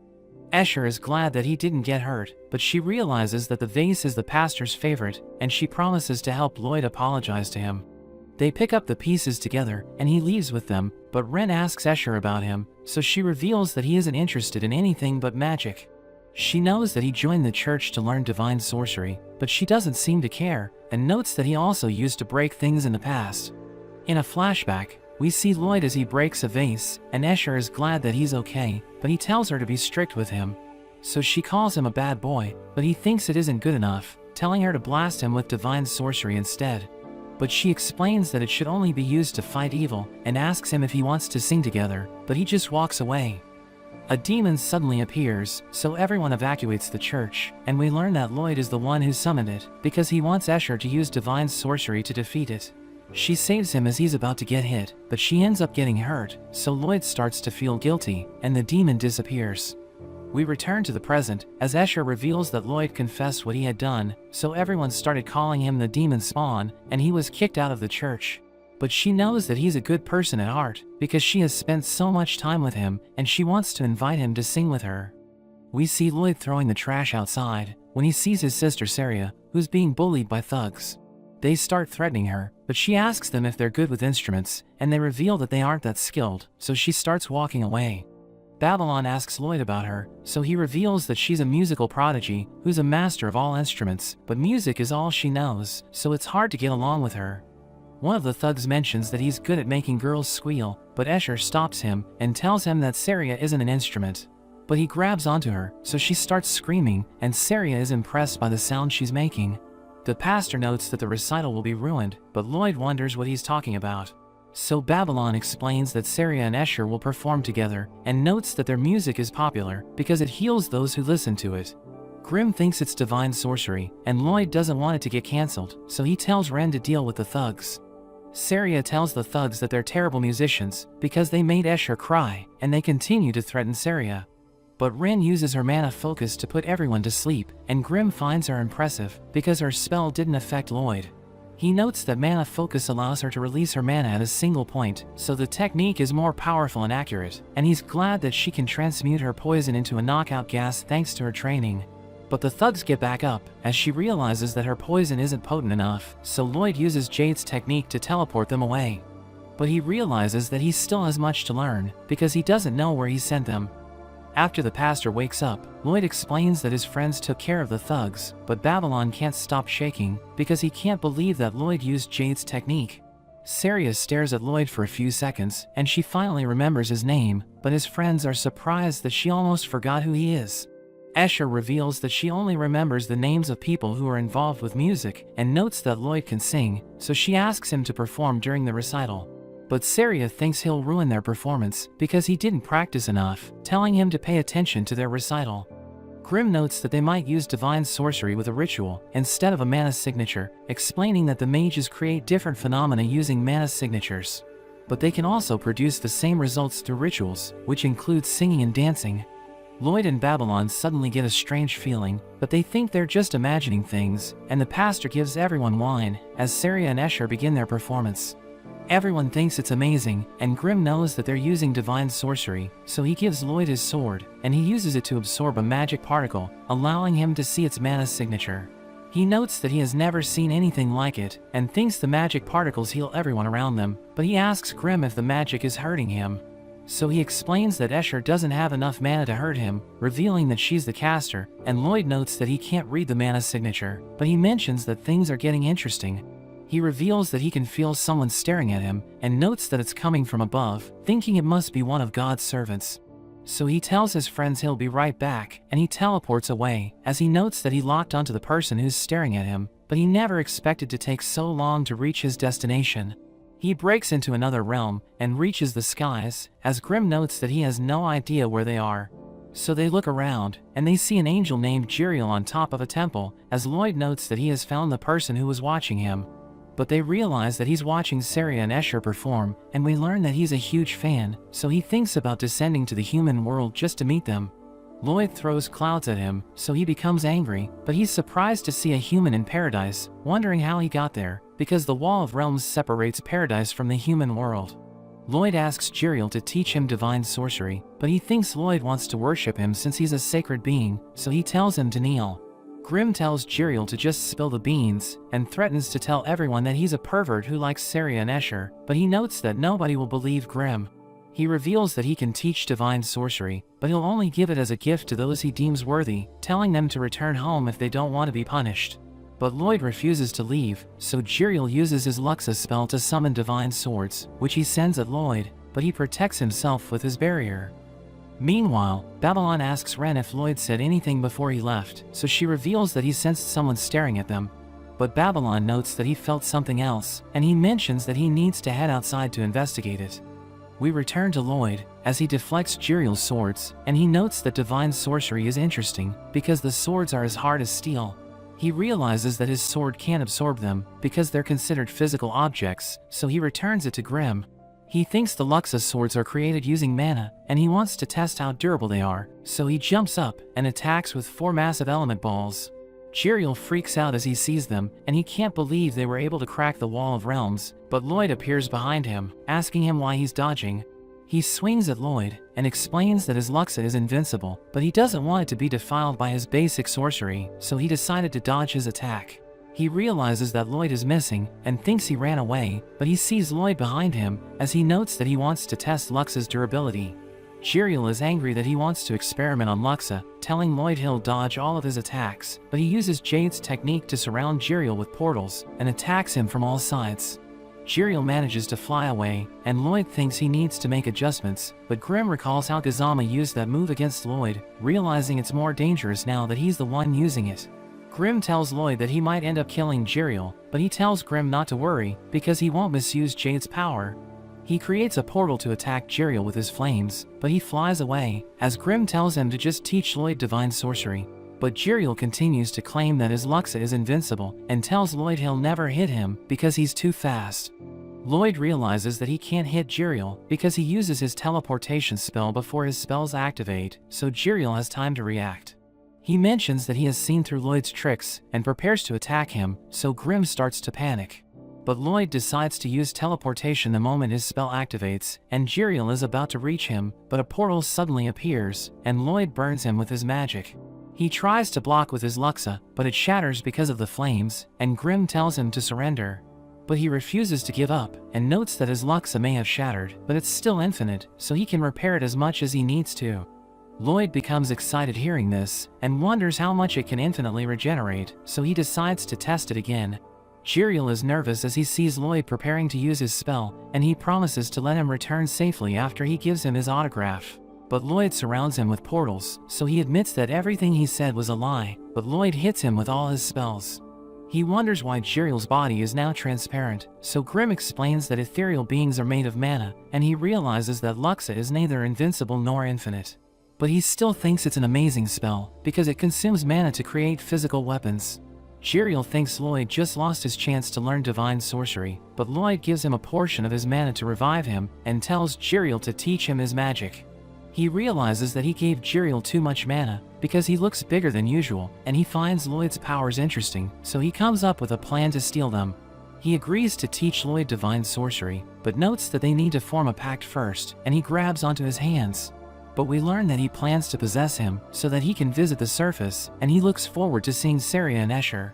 He uses his spell to take over Lloyd's body, and he thinks his plan worked, but he realizes that he turned into Lloyd's hand.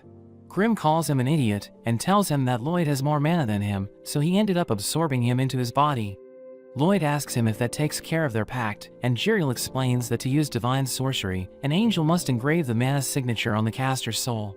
He explains that the pathway is usually created through a ritual, but the path is active while he's with Lloyd, so he can use divine sorcery by calling it out with his soul. He decides to give it a try, and tells Grimm he now understands the sorceress language from earlier, saying divine sorcery is incredible. Grimm thinks he has mastered it, so he now has the power to conquer both Paradise and the Netherworld, but he's disappointed that he was able to learn it so easily, because he enjoys the process of learning. He decides to try the Luxa spell, and Jiriel reveals that its form changes depending on its user, telling Lloyd to try creating a sword. He uses the spell, as Jiriel notes that he can sense his emotions, so he can tell that Lloyd is pure and genuine like an angel, thinking he's just like a certain person who earned his respect from a long time ago. But a giant monster appears, and it starts destroying the Wall of Realms, so Grimm and Jiriel freak out, telling Lloyd to make it stop. But he explains that he isn't finished yet, and Jiriel realizes that Lloyd's Luxa looks different because of his nature and immense mana pool, thinking the monster resembles the wings of an archangel. But Grimm tells him to get a grip, and notes that they need to do something about the monster. We see Babylon as he heads to a garden, and he notes that he can smell something there, realizing he's the only one who noticed it because he has a sharp nose. He decides to look around, because he thinks he can find clues about divine sorcery, but a strange man suddenly asks him if he's lost, and offers to escort him back to the recital. He asks the man who he is, so he reveals that he's a pastor, but Babylon doesn't believe him, because he isn't wearing a rosary. He reveals that he forgot to wear it, and shows Babylon his rosary, but Ren suddenly arrives with Shiro, who becomes agitated when he sees the man.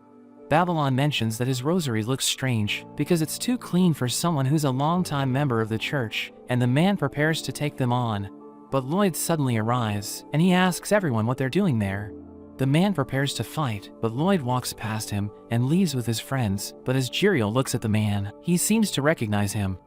They return to Escher, who reveals that their performance was called off because of the weather, but Jiriel starts to freak out, because he always wanted to meet his favorite stars.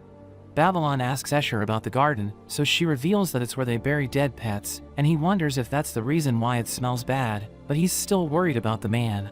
Lloyd tells the pastor he's leaving the church, and Babylon thinks he shouldn't concern himself any further, because Lloyd already got what he came for. We see the man stepping on his rosary, as he notes that he needs to get it dirtier, because he recently received it after he lost his original one. A creature suddenly comes out of the ground, but he notes that there's no need to pursue the intruders, and thinks they should just increase security, since they can't be interrupted now that the day they're waiting for is at hand. Jiriel teaches Lloyd's friends how to use the Luxa spell, and Lloyd notes that he needs them to help him with his research, so he asks Jiriel to create a path for them so that they don't need to perform rituals. He isn't happy that he needs to teach them Luxa, but Lloyd tells him he stands out because of his appearance, and asks him if he can shrink down like Grimm. So he transforms into a bird, and asks Lloyd what he thinks about his new appearance, but Lloyd completely ignores him. Jiriel reveals that Escher used a purification class divine sorcery, which heals wounds and destroys evil creatures, but the thugs suddenly appear, and they're surprised to see Lloyd. They start threatening him, but we learn that they work for Galilea, who offers to cut his finger to make amends. Talia mentions that the people of Lourdes have no manners, and Crow notes that they follow the strongest, but the thugs wonder why they're nice to Lloyd. They prepare to beat him up, but he uses his glow spell, which causes them to have a change of heart, and they immediately apologize for what happened. They mention that they'll also apologize to Saria and Escher, and Jiriel realizes that the thugs touched them, so he wants to punish them, but Grimm stops him, and he wonders why Ren and Babylon didn't recognize the thugs, so Talia explains that they haven't been spending time with the group. We see Babylon in the church, and everyone's glad that he stayed behind, because his food is amazing. The pastor isn't happy that Lloyd left after a day, and we learn that Jiriel also taught Babylon divine sorcery, but Lloyd told him to take care of everything while he's gone. Lloyd returns home, and Jiriel is glad that he decided to stick with him, because his life is amazing. Another Lloyd suddenly appears, and Jiriel is confused, so Grimm explains that it's a wooden doll, which was created by Lloyd to finish simple tasks for him. He mentions that they should go ghoul hunting, and explains that fighting undead creatures is the best way to test divine sorcery, revealing that he knows where to find them. But Silpha suddenly appears, and he asks her to join him for a ghoul hunt, so she immediately prepares to leave. They head to the Great Dean Bridge, where ghouls are said to be active, but Ren can't believe that they're hiding there, because the area appears to be thriving. Lloyd wonders if Silpha can use her senses to find the ghoul's lair, but she explains that she can't, because the smell of their rotting flesh is hard to distinguish from food waste. Saria and Escher suddenly appear, and they ask Lloyd if he wants to eat pancakes with them, so Grimm notes that they still need to hunt down the ghouls. But Lloyd wants to eat pancakes, and he decides to join Saria and Escher, while Grimm mentions that it's the first time he has seen Lloyd so excited. He explains that pancakes are so delicious that they taste like magic, and Saria gives him tips on how to eat them, so Grimm realizes that they both like the same food. Everyone enjoys the pancakes, and Escher asks Lloyd and Silpha what they're doing in the town, so they explain that they're hunting ghouls. Escher reveals that countless people have taken refuge in the church because they were attacked by ghouls, and she tells Lloyd about the areas where they have been sighted. But she notes that the adventurers who were sent to get rid of them have gone missing, so Lloyd wonders what happened to them. Saria mentions that she doesn't want their recital to be cancelled, and Ren wonders if she'll sing again, so Escher reveals that their performance will be huge, because the king and pope will attend. After that, Ren is determined to get rid of the ghouls, because she doesn't want them to ruin everyone's lives. Silpha mentions that the Great Dean Bridge is the place with the most sightings, and Ren can't imagine the ghouls hiding there, but Lloyd notes that they might be in the sewers. Silpha mentions that the place smells terrible, and Lloyd wants to check it out, because he's worried about the missing adventurers. He reveals that he learned about the ghouls because an adventurer told him about them, and Tao suddenly hugs him, realizing he was worried about her. But Silpha hits her, and explains that he only came to test his divine sorcery on the ghouls, so she's just an extra. He wonders if the ghouls are hiding in the sewers, so she explains that she couldn't find anything, and she ended up getting lost, but she was able to escape after she sensed his presence. She notes that she can't channel Ki in the area, so she considers going home, but Lloyd tells her it shouldn't be a problem, and uses his purification class divine sorcery to get rid of the miasma. They start searching the sewers, as his friends realize that his magic cleaned everything in the area, and Tao mentions that she no longer feels exhausted, but Grimm notes that the light is hurting him. Tao realizes that she can channel Ki because the air is clean, so she uses her detection skill to search the area, and she manages to find where the ghouls are hiding. She dresses up as a maid, and leads everyone to the ghouls' hideout, where Shiro starts looking around, but he steps outside Lloyd's spell, and struggles to breathe because of the miasma. But he presses on, and Lloyd thinks he can't smell anything, so he thinks about using his detection skill, but Tao suddenly interrupts him, asking him how he can copy her technique. Silpha hits her again and they start fighting, while Tao wonders why Silpha didn't bring her sword with her, so she explains that she wants to keep it clean. Tao thinks it's the perfect chance to compete with her, but she isn't interested, so Tao notes that the winner of the game gets to go on a date with Lloyd.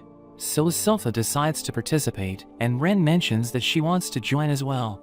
We see a swarm of ghouls chasing Shiro, and Tao notes that whoever kills the most ghouls wins the game, so the girls prepare to take them on. But Lloyd uses his divine sorcery to create Luxa weapons, because he wants the girls to test them out. Tao jumps into action, and manages to kill 4 ghouls, but Silpha suddenly stops her, and starts stealing her kills.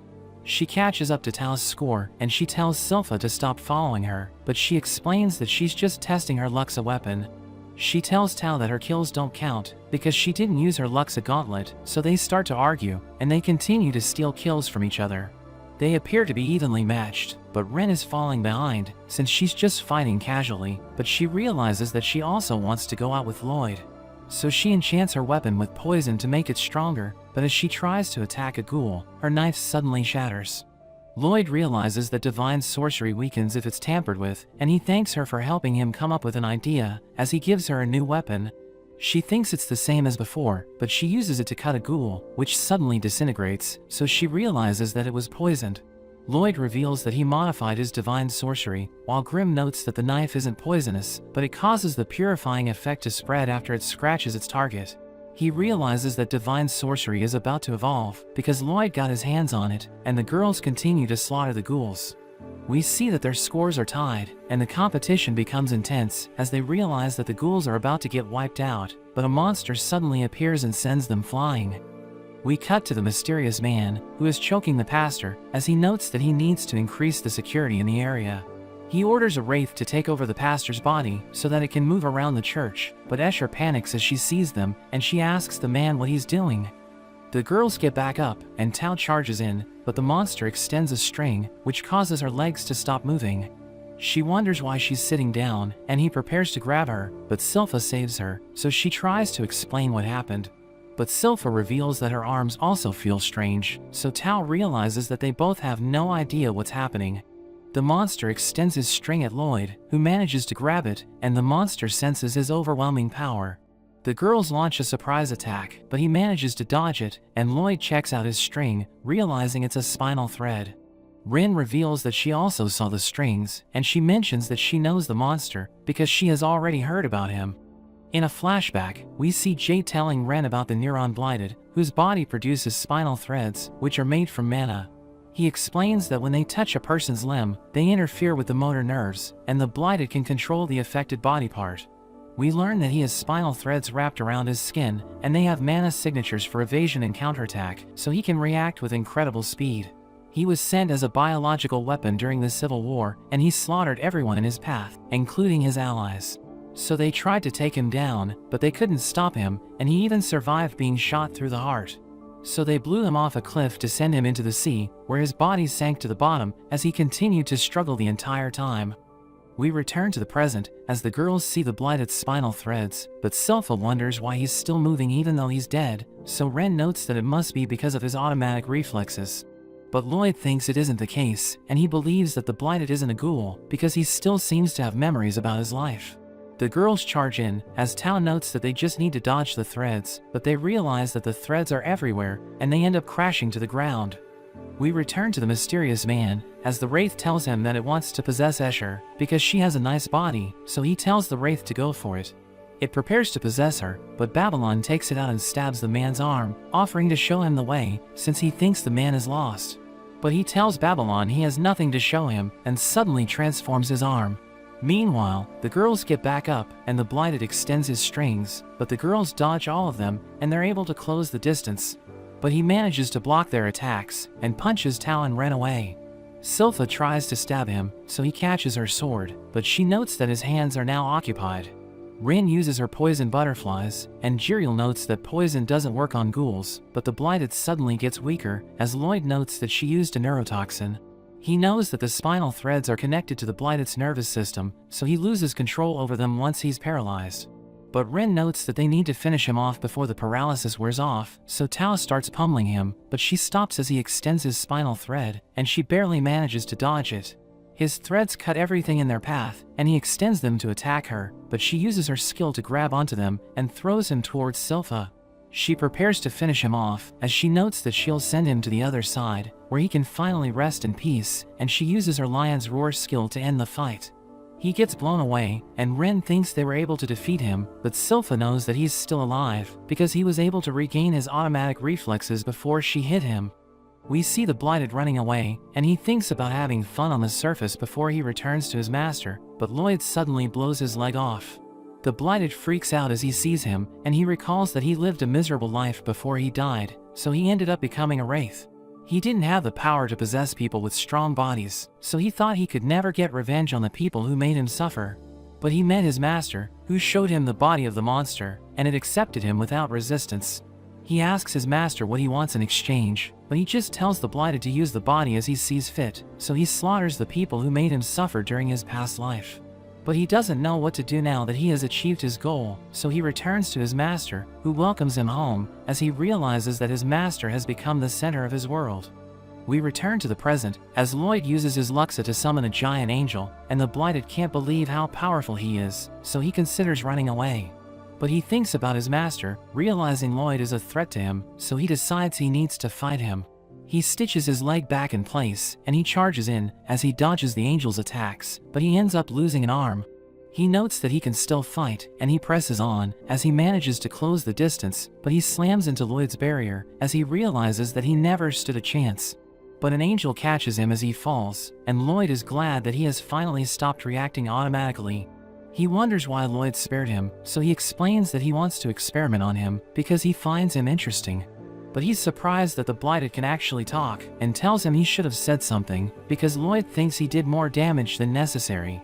He starts asking the Blighted personal questions, telling him he wants to get to know him, and he offers to shake his hand.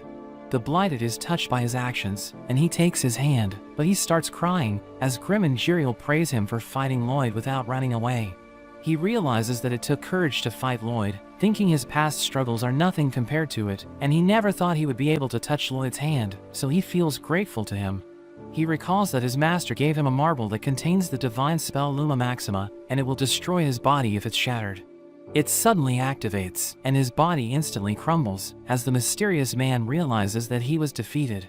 Grim is injured by the spell, so Lloyd heals him, and Jiriel wonders how the Blighted was able to use Luma Maxima, because it's an advanced spell that only a few beings can use. Lloyd hears the Blighted telling him to see to his master, and he takes the sword in the Blighted's head, wondering who he was referring to. Babylon tells Escher to escape with the pastor, and orders her not to call for help, so she carries the pastor away. Babylon hopes she won't drag anyone else into the situation, because he thinks no one will be able to help. But Babylon wonders why he's just staring at the ground, hoping he'll stay that way, so that he can run away after Escher escapes. But the man suddenly attacks with his arm, so he jumps away, as he recalls how Lloyd noticed that the man caught his attention. He explains that he believes in Babylon's instincts, because he lived his life dodging death, so he has a sensitivity to danger. He mentions that it might have nothing to do with sorcery, but Lloyd thinks otherwise, and he touches Babylon's chest, telling him to take care of things while he's gone. Babylon dodges the man's attacks, but he wonders why he isn't afraid, even though he knows that the man is stronger than him. He thinks Lloyd must have given him a buff, and he manages to get behind the man, as he notes that his attacks are useless against him, so he uses his glow spell to try changing the man's heart. But he doesn't have enough mana to do that with a single blast, so he spams the spell, thinking the man won't be able to attack him because he's blinded by the lights. But he's suddenly stabbed through the chest, as he realizes that his scent gave away his position, and he falls to the ground, but we see that he was able to buy time for Escher to escape. He suddenly gets back up, and we learn that he twisted his body thanks to his flexibility to dodge the man's attack. He's also able to twist his muscles to their limits, allowing him to generate an incredible force, but the man is too strong, and his attacks end up doing more damage to himself. He goes all out, attacking with everything he has, but the man just blows him away. He finds Babylon's body interesting, and he suddenly uses his own Luxa to summon countless swords. We see adventurers taking shelter from the rain at the guild, and Escher suddenly arrives with the pastor. The receptionist Katrina asks her if she's okay, and some of the adventurers offer to help, but she remembers Babylon telling her not to call for help, so she tells them that the pastor just slipped in the rain. She tells them to look after him and runs off, thinking she needs to find a way to save Babylon. She begs God for help, even offering her own life, but she ends up falling over. As she falls into despair, Lloyd suddenly appears, and mentions he was on his way to the guild. She suddenly cries for him to save Babylon, but she wonders why she would ask him that. She tells him to forget she said anything, but he suddenly disappears. We see Babylon pierced by the man's swords, and Lloyd realizes he was too late. We see Babylon as he passes on, but he's glad that he was able to save Escher.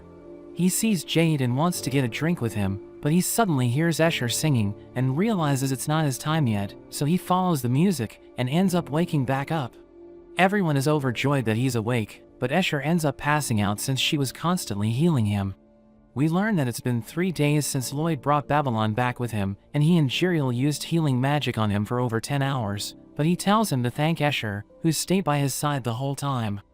Lloyd asks him what happened at the church, so he tells him about the man, and Jiriel can't believe a monster like him could also use Luxa. Babylon mentions how he tried to change the man's heart with the glow spell, but it had no effect, so Lloyd thinks that the man must believe that he isn't doing anything wrong, because purification magic only affects a guilty conscience. After that, they talk to the pastor and try to figure out what the man was up to, because he mentioned something about increasing security. Lloyd thinks they should go back to check the garden at the church, so they head over and find that the repairs are looking good. He thanks Tal for keeping watch over the church and asks if anything happened, so she mentions that Katrina came by. She suddenly appears, and she seems to be annoyed, revealing that she contacted the church headquarters to give them the description of the man. The Pope asks about the incident, so his assistant mentions how the man used Luxa, but the other priests start to lose it, thinking it's absurd that one of them could be a monster. They wonder who spread the rumor, so the woman tells them about Babylon, but notes that he's a former criminal. The priests think that they can't trust him, and they end up sending a message back that there must be evidence if the church is being accused of something. She notes that the guild can't do anything to help in this situation, but Lloyd thinks that they just need to find the evidence. They start digging up the garden, but the pastor notes that it's a sacred place where they bury their pets, so they can't just dig it up.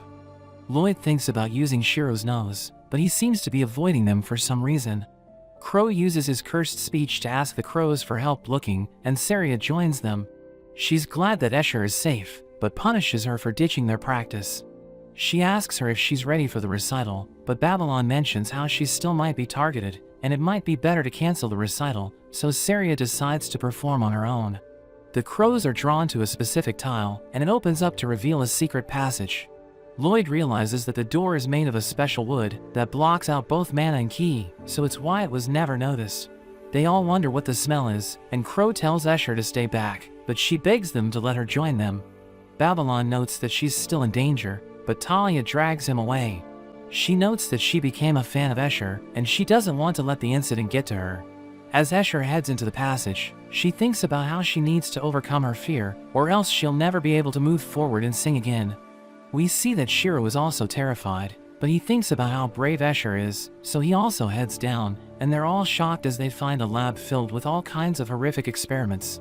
But that's where this video ends. Remember to like and subscribe to the channel. Thanks for watching, and I'll see you next time.